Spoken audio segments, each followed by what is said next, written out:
She was just an extra on a movie set, until the director asked her to marry the billionaire in a scene. But 1 hour later, she realized the cameras had stopped rolling and the marriage was very, very real. What kind of billionaire trick is this? And why her? You won't believe how this ends. Zuri woke up before the sun came out. Her room was small. The window had no curtain. A thin mattress lay on the floor. A fan turned slowly above her head, but the room was still hot. She dressed quickly. First her black pants. Then the white shirt she always wore to the restaurant. Her name tag had a crack in it, but she smiled at it like it was gold. Outside, downtown Atlanta was waking up. Cars honked. Buses moved fast. People rushed to work. Zuri walked fast too. She had no car. She had no time to waste. She had big dreams. Zuri worked all day. She poured drinks. She served food. She smiled at rude customers. She cleaned tables. Her feet hurt. Her back ached. But she kept moving. At night, she went to her second job. A dusty theater that paid her to clean the seats and sweep the floor. The lights there were dim. But Zuri always stopped to look at the posters. Big stars. Fancy clothes. Red carpets. She stared at them and whispered one thing in her heart. One day. Zuri had no father in America. Her mother cleaned offices in another state. They spoke only once a week. She sent money when she could. But Zuri never complained. She was chasing something bigger than pain. Then one evening, her phone buzzed. A number she did not know. The message was short. Casting call, hidden rings. Female lead needed. Filming in Savannah, Georgia. Tomorrow. Paid. Zuri blinked. She read it again. There was no audition. No agent. Just an address and a name, Henry Cole. A famous director she once read about online. She felt her heart beat faster. This could be fake. Or it could be the start of her dream. The next morning, she packed one small bag. She put in her only nice dress, a pair of flat shoes, and the little makeup she had. She told her boss she would miss a few shifts. Then she took a bus to Savannah, Georgia, sitting quietly by the window as trees and small towns flew by. She reached the address around sunset. It wasn't a movie studio. It was a mansion. Big gates. Tall trees. Flowers too perfect to be real. A guard opened the gate without a word. Like he was expecting her. Inside, the house was glowing. Candles. Lights. People in suits.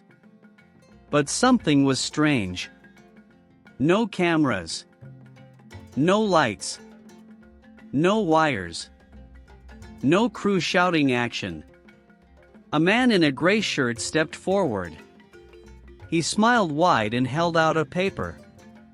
His name was Director Henry Cole. He said nothing. Just pointed at a line on the paper. She looked at it. Bride, hidden rings, one scene only. Zuri blinked again. She nodded. Her hands shook. She signed it. A woman led her into a room. They gave her a white dress. Not just any dress. It was shining. Soft. Expensive. She looked in the mirror. She looked like someone else. Like someone famous. Another man walked into the room. He was tall. Quiet. Wearing a black suit. His eyes were serious. But kind. He nodded at her like he knew her. That was Mr. Donovan Crest.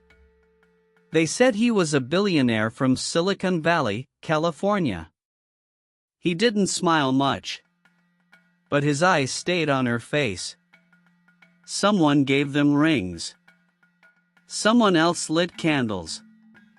A man in a priest robe stepped forward.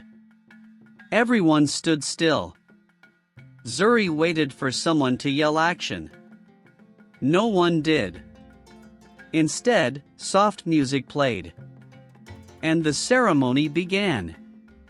The white dress fit perfectly. Too perfect.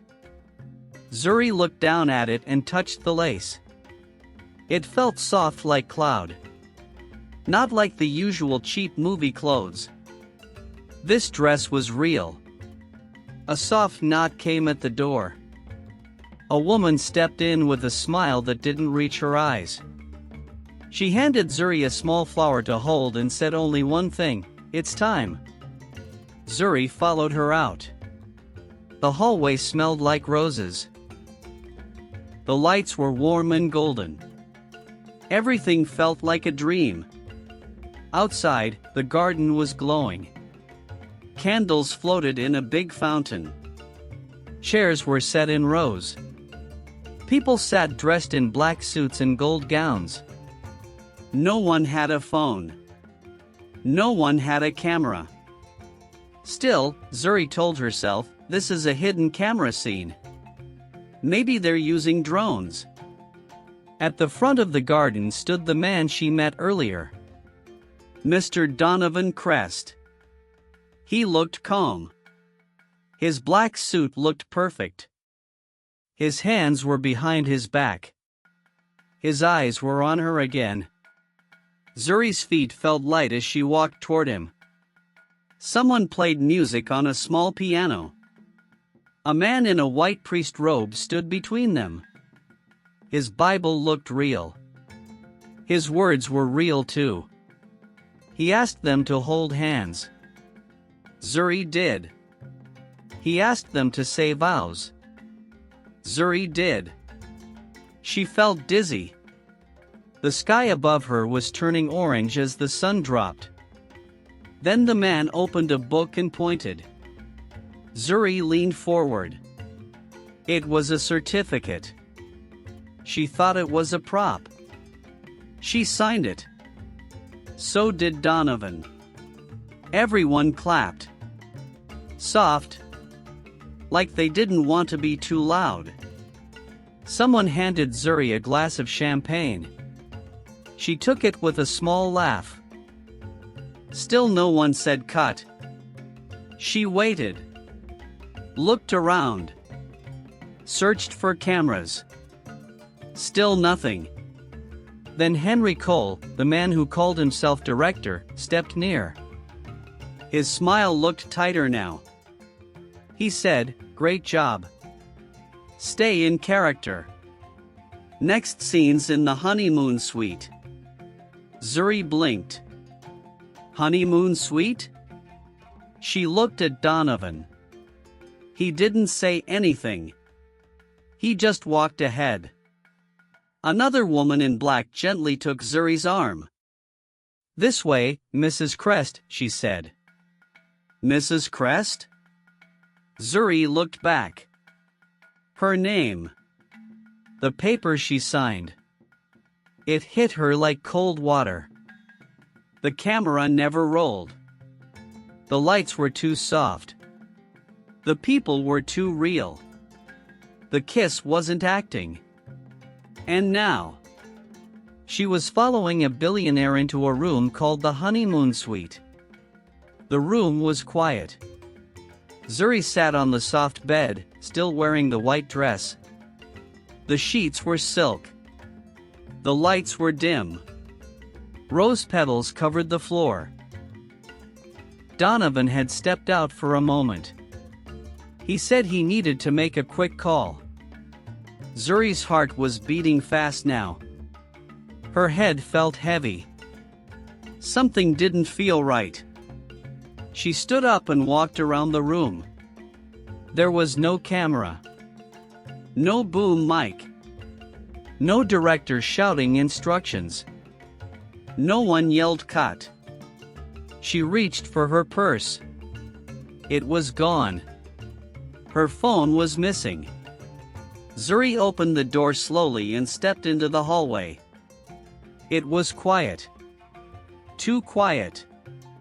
She tiptoed down the long hall and peeked into another room. Nothing.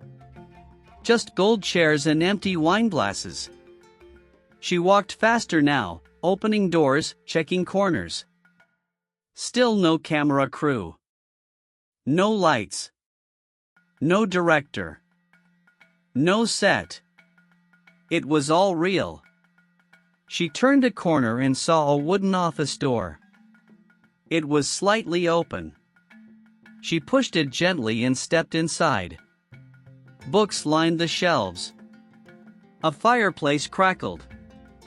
On the desk was a thick file with gold letters, Zuri Okonkwo crest, legal record. She picked it up with shaking hands. Inside, her name was typed clearly. Her birthday. Her address in Atlanta. Underneath it all, a marriage license. Her signature was there. So was Donovan's. It had been filed. Stamped. Official. She was married. For real. Zuri dropped the file and ran. Down the stairs. Through the halls. To the garden where it all started. She looked for Director Henry Cole. The man who brought her here.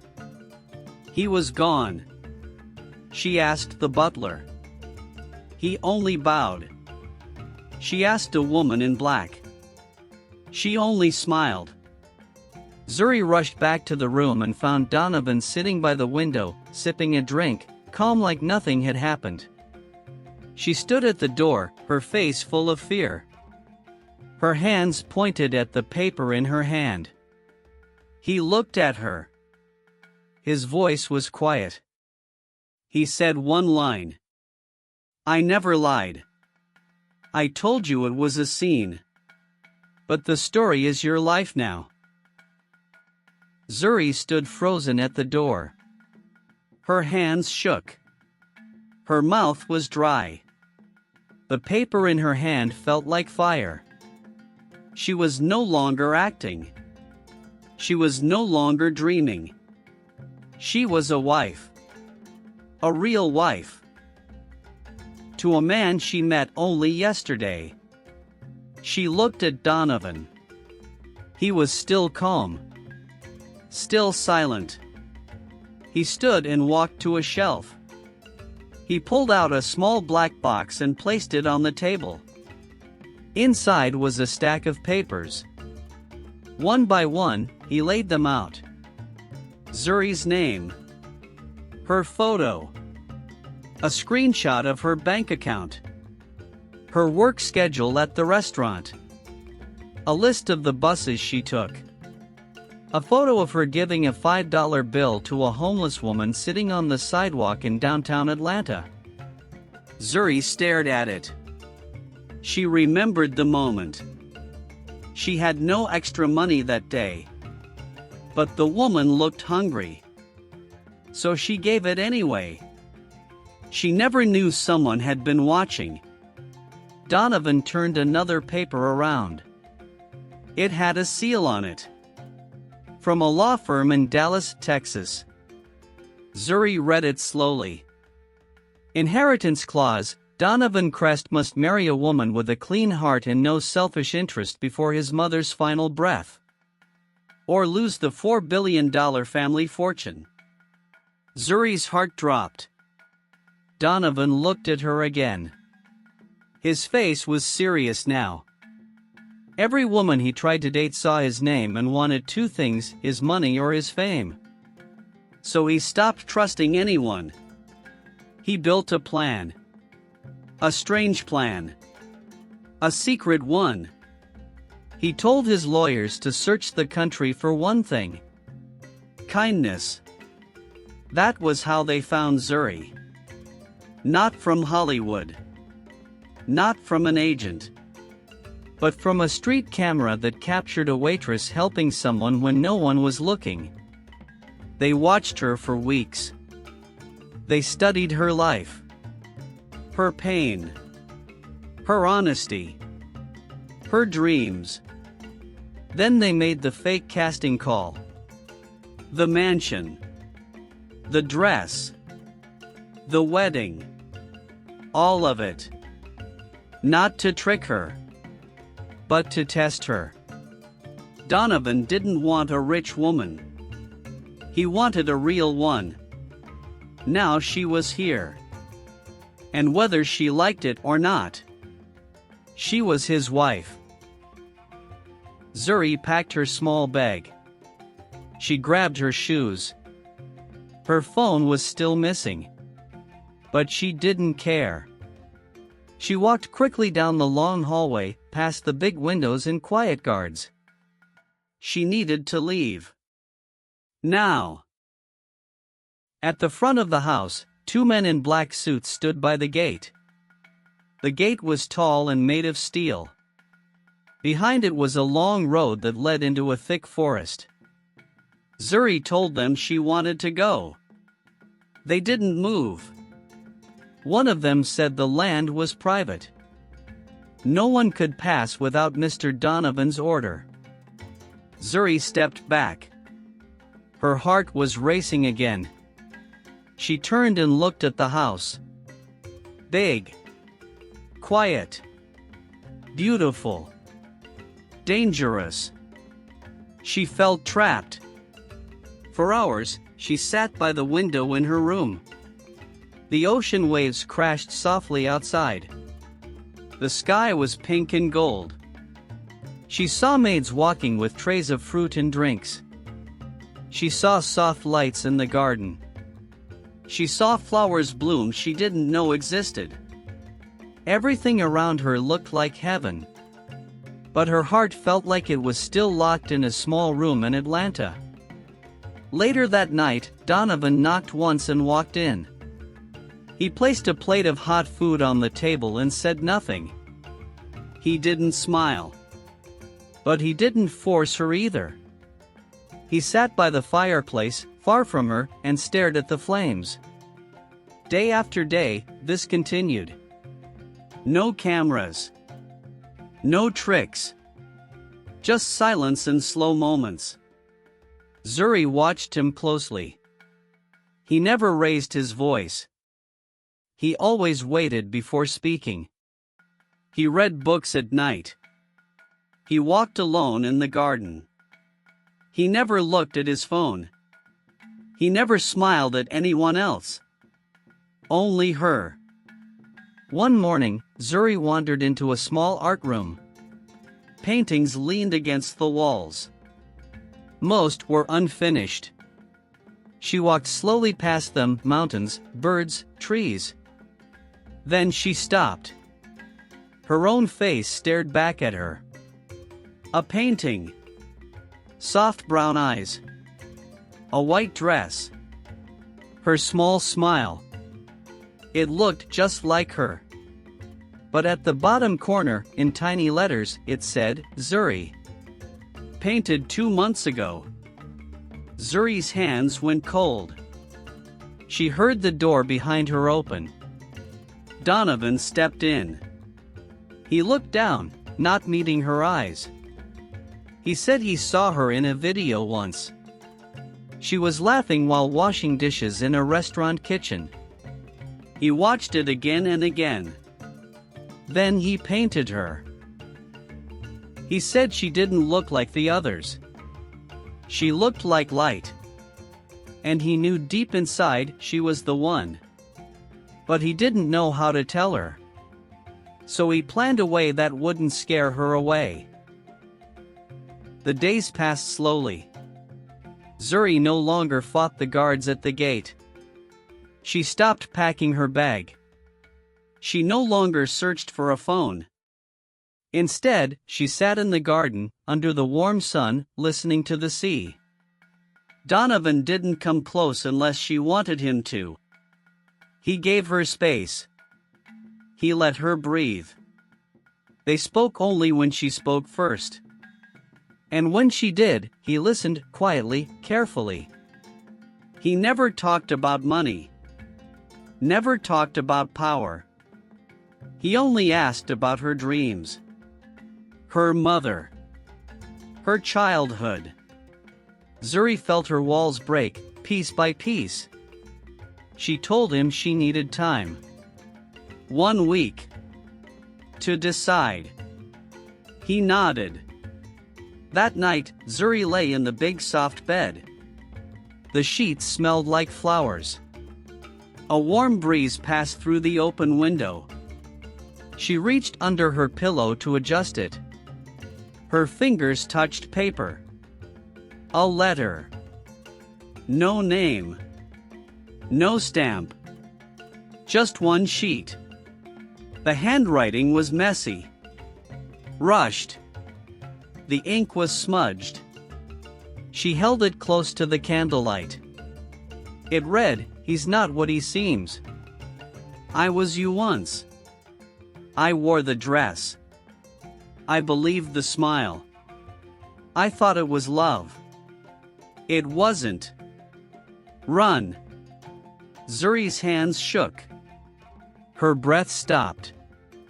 She looked around the room. Nothing moved.